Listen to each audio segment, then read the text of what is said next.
here with Ralph, Uncle Jer. We're nymphing a nice riffle.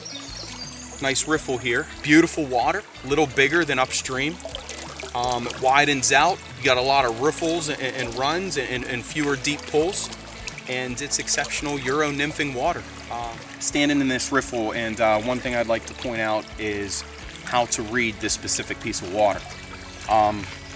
To look at it at first glance, it appears to be very uniform and not indicative of fish holding structure. However, if you take a moment to stand back and look closely, you can see that there are actually 3 pieces of individual water here, not counting, this bank water that we're standing in.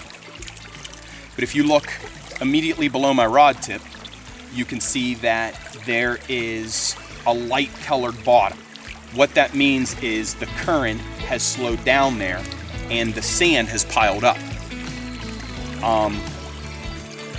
not being washed out by heavier water. Just beyond that light sandy bottom, you'll see a seam that is maybe 2 to 3 foot wide of solid black bottom. What that suggests is the water's moving through there a little faster, and it is a cobbled bottom. Now, the good thing to know about that is each of those cobbles slows the water down at the bottom as a result of friction. And the fish, even though the top water is screaming by pretty quickly, the fish can tuck under there because that water is going several miles per hour slower. I don't know the formulas. I'm sure there's a way to calculate that. I'm not your guy, but it's significantly slower. And then finally, beyond that middle seam where you see that dark black bottom, there's a third color change. And that looks to be a combination of sand and cobbles. And again, it's moving a little slower over there, but the fish will be holding in any of those color changes. So if you can find those seams where it goes from light to darker to light, those fish will be holding in those seams because the stream is delivering the food along those seams to the trout. And they can either duck into the faster water to grab something, or go into the shallower, slower water and feed there too.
Yes!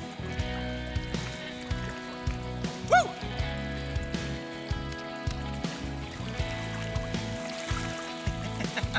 That's a good fish.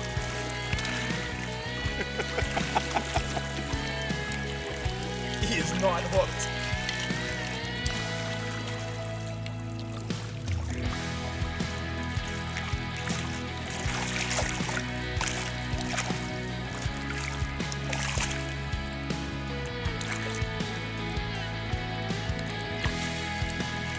Wow!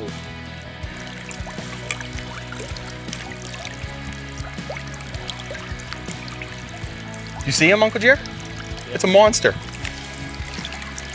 That's a wild fish. Yeah. Make sure you hold him sideways. Hold him sideways. Yeah. Tell me when. Whenever he's ready.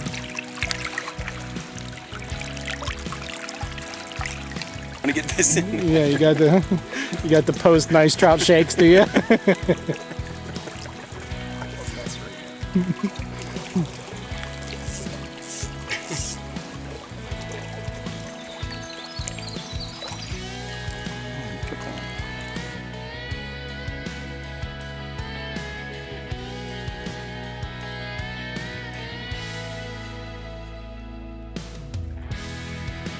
Good number of fish.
Okay.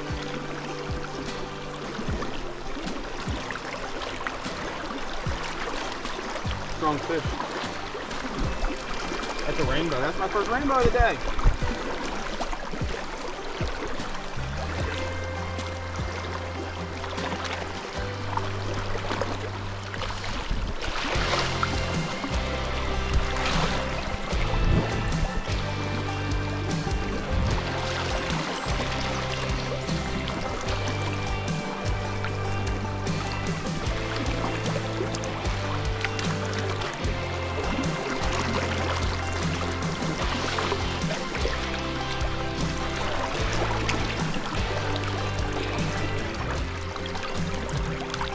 It's a good looking fish.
Little brownie. So what I'm seeing here is the main current's coming down this run, and then it hits this slack water and backs up on itself. And I think those fish are sitting. I actually think they're facing downstream in that eddy as that water slowly wraps around upstream. It's coming down here. Then it stops right in here and piles up and loops around and starts coming upstream right there.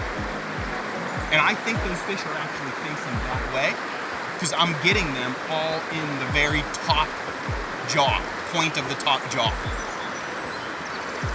And that's actually downstream of me with the way the current's flowing, but technically it's upstream. That's confusing.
There's a pocket or a seam. As soon as I find it, I hook up. But I can't find it every time.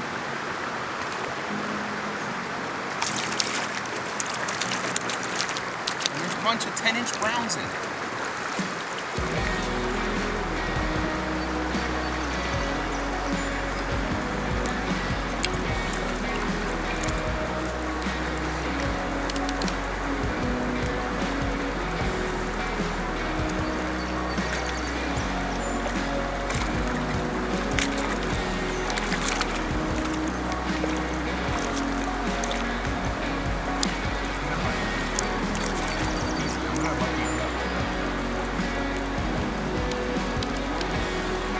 Good?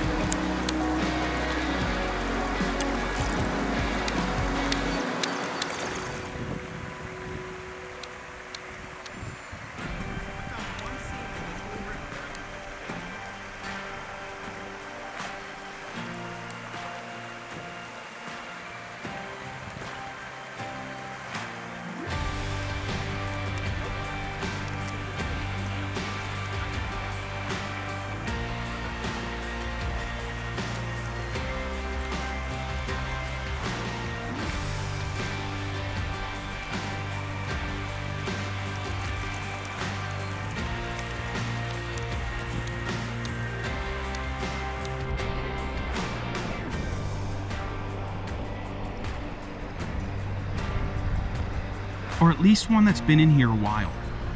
I mean, look at that adipose. Yeah. Bigger tail fin. Bigger tail, even though it has a metal clip in it.